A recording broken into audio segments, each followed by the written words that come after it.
రోజు రోజుకి గోల్డ్ రేట్లు పెరుగుతున్నాయి. తాకట్లో ఉన్న బంగారానికి వడ్డీలు పెరుగుతున్నాయని టెన్షన్ పడుతున్నారా? కొమ్మూరి గోల్డ్ వచ్చాక ఆ టెన్షనే పోయింది. Kommuri gold. Hi, welcome to red TV. Mudragada Padmanabham గారు నిన్న ఒక ప్రైవేట్ ఆసుపత్రిలో తుదిశ్వాస విడిచారు. అయితే ఈ నేపథ్యంలో ఆయన రాజకీయ ప్రస్థానం గురించి మాట్లాడదాం. అలాగే ఇంకొక ఇన్సిడెంట్ ఇవాళ చోటు చేసుకుంది. ఆయన కూతురు ఆయన అంత్యక్రియలకు చివరి చూపు చూడడానికి వెళ్లే ప్రయత్నం చేసినప్పటికీ కూడా అక్కడ కార్యకర్తలు కావచ్చు, వాళ్ళ కుటుంబ సభ్యులు కావచ్చు రానివ్వడం లేదు. అక్కడ ఒక గందరగోళ పరిస్థితి, ఉద్రిక్తత అనేది నెలకొంది. సో ఈ నేపథ్యంలో ఒకసారి దీని గురించి డిస్కస్ చేయడానికి ప్రజెంట్ మనతో పాటు senior journalist doctor Durga Vadlamani గారు ఉన్నారు. వారిని అడిగిన ప్రయత్నం చేద్దాం. నమస్కారం మేడం. మనం చూస్తున్నాం అక్కడ ఉద్రిక్త పరిస్థితి. ఎప్పుడైతే వాళ్ళ డాక్టర్ ఎంటర్ అయిందో అక్కడ కార్యకర్తలు కావచ్చు, వాళ్ళ కుటుంబ సభ్యులు కావచ్చు రానివ్వడం లేదు కూడా. సో దీన్ని ఎలా చూస్తారు మీరు? ముందుగా ముద్రగడ పద్మనాభ రెడ్డి గారి ఆత్మకి శాంతి చేకూరాలని కోరుకుందామండి. వారు అనారోగ్య కారణాలతో మరణించడం జరిగింది. అయితే కూతురు కోసమే వేదంతో చనిపోయారు అంటూ అక్కడ నినాదాలు చేస్తున్నారు. ఇక్కడ కూతురు ప్రస్తావన అనేది మరి ఎందుకు వచ్చిందంటే ఆయన అనారోగ్యానికి కూతురికి సంబంధం లేదు కదా. ఇప్పుడు కూతుళ్ళు బయటికి రాకూడదు, ఆడవాళ్ళు బయటికి రాకూడదు, ఆడవాళ్ళు రాజకీయాల్లోకి రాకూడదు అనేది ఆయన ఉద్దేశం అని తెలుస్తుంది. ఆయన వియ్యం కూడా చెప్పారు, శివాజీ గారు అంటే కొడుకు మావగారు అన్నమాట. ముద్రగడ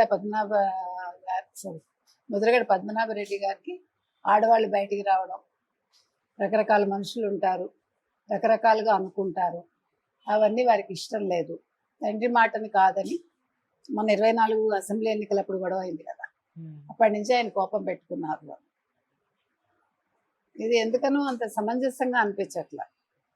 ఇప్పుడు ఆడవాళ్ళు రాకూడదు అని ఆలోచించడం అనేది ఎంతవరకు సబబు? ఇప్పుడు చనిపోయిన వ్యక్తి గురించి మనం ఏమీ మాట్లాడటంలా. కాకపోతే ఆ కోపంతో కూతుర్ని చూడడానికి రాకూడదు అనడం అంటే మరి వారి మనసులో ఉందో మనకు తెలియదు. తర్వాత ఒక వీడియో కూడా బయటకు వచ్చింది. ఆయన వాళ్ళ ఇంటికి వెళ్ళినప్పుడు భార్యతో సహా కూతురు అల్లుడు వాళ్ళని రానివ్వలేదు. అది కూడా తప్పే. మనం ఎన్నిసార్లు చెప్పుకున్నా రాజకీయాలు అనేవి గడప దాటాక, గడప లోపల బంధాలు అనుబంధాలు మన అనే భావన ఉండాలి. సో రాజకీయంగా ఇప్పుడు ఒకే ఇంట్లో 2-3 పార్టీలకు చెందిన వాళ్ళు ఉండట్లేదా? అభిప్రాయాలు వేరేగా ఉండొచ్చు, అది కాదు. కానీ దానికోసం మనం కన్న తల్లిదండ్రులను రానివ్వకపోవటం అనేది తప్పే. సో ఆ రకంగా ఆయన ఆ బాధతోటి క్రాంతిని చూడడానికి రావద్దన్నారు. ఒకవేళ అలా అయితే కనుకైతే అది సమంజసం. ఎందుకంటే మీరు రానివ్వనప్పుడు మళ్ళీ మీకు ఇక తండ్రితో ఏం పని? మనకి తల్లిదండ్రుల మీద కోపం ఉంటుందండి, నిజంగా చెప్పండి. అలాగా కక్షలు పెంచుకునేంత ఉంటుందా? మన ఇంటికి రావద్దు అని చెప్పేంత కోపాలు ఉంటాయా? ఉంటే మన మనుషులం కాదుగా. కన్న తల్లిదండ్రులను కాదనే వాళ్ళు మనుషులా? సో ఇక్కడ ముద్రగడ పద్మనాభరెడ్డి గారు అందరికీ తెలిసిందే, కొత్తగా నేను చెప్పాల్సిందేం లేదు. కాపు ఉద్యమ నేతగా పేరు తెచ్చుకున్నారు. కాపుల కోసం ఆయన చేశారు. ఆయన కాంగ్రెస్లో పనిచేశారు, తెలుగుదేశంలో పనిచేశారు, మంత్రిగా కూడా పనిచేశారు, ఎమ్మెల్యేగా ఓడిపోయాక ఇంకా ఆయన రాజకీయాలకు దూరంగా ఉన్నారు. తర్వాత బీజేపీతో కూడా వారికి అనుబంధం ఉంది. చివరి దశకంలో ఆయన వైసీపీతో చేరారు. అంటే పవన్ కళ్యాణ్ మీద మరి కోపంతోటో లేకపోతే పవన్ కళ్యాణ్ పిలవలేదనో మనకు తెలియదు. ఆయన వైసీపీ చెంతకెళ్ళారు, జగన్మోహన్ రెడ్డి తోటి సాన్నిహిత్యం పెంచుకున్నారు. ఆ తర్వాత కూతుర్ని ఆయన ఒక ప్రాపర్టీ అన్నాడు ఆయన. సో అక్కడ కూడా కాంట్రవర్సీ వచ్చింది. కానీ ఆయన తన మనసులో కోరికల్ని తన సన్నిహితులైన చలపతి, శ్రీరాములు వాళ్ళిద్దరికీ చెప్పడం జరిగింది. తర్వాత కొడుకు గిరికి కూడా కొన్ని చెప్పారు. తనని దహనం చేయొద్దు, ఖననం చేయమన్నారు. తెలుసు కదా దహనానికి ఖననానికి తేడా. సాధారణంగా హిందూ సంప్రదాయంలో మనం దహనం చేస్తాం, గుర్తుపెట్టుకోండి. ఖననం ఎవరు చేస్తారంటే కొంతమంది చేస్తారు, వేరే మతాల వాళ్ళు. మరి ఈయన మతం మార్చుకున్నారా మనకు తెలియదు. అంటే జగన్మోహన్ రెడ్డితో వెళ్ళాక ఈయన మతం మార్చుకున్నారు, అందుకే ఖననం చేయమన్నారు, మనకు తెలియదు. అయితే ఆయన కిర్లంపూడిలో తన ఇంట్లో తను ఎక్కడ తన్ని ఖననం చేయాలో చెప్పారంటే పెట్టిలో పెట్టి శవాన్ని దహనం చేయకుండా చేస్తారు. సో చిన్న కర్మ పెద్ద కర్మ చేయొద్దన్నాడు, మీరు గుర్తుపెట్టుకోండి. సో అందుకని ఆయన మతం మార్పిడి చేసుకున్నారా అని ఒక సందేహం అందరిలో. ఆ తర్వాత ఇంకొక ముఖ్యమైన విషయం, మంచి విషయం చెప్పారు ఆయన. నా భార్యని పూలు బొట్టు అవి తీయద్దు అని చెప్పాడు ఆయన. అంటే ఆవిడ ఇప్పుడు ఎలా ఉన్నారో అలాగే ఉండాలి, గాజులు బొట్టు పువ్వులు ఏవి తీయద్దు, నేను లేను అనే మాట రావద్దు, ఆవిడ ఎప్పుడు ముత్తైదువుగానే ఉండాలని ఆయన కోరుకున్నారు. ఇంకొకటి, నేను చనిపోయాక నా ఆత్మ ఇక్కడే తిరుగుతుంది ఇంటి చుట్టూ అని చెప్పాడు.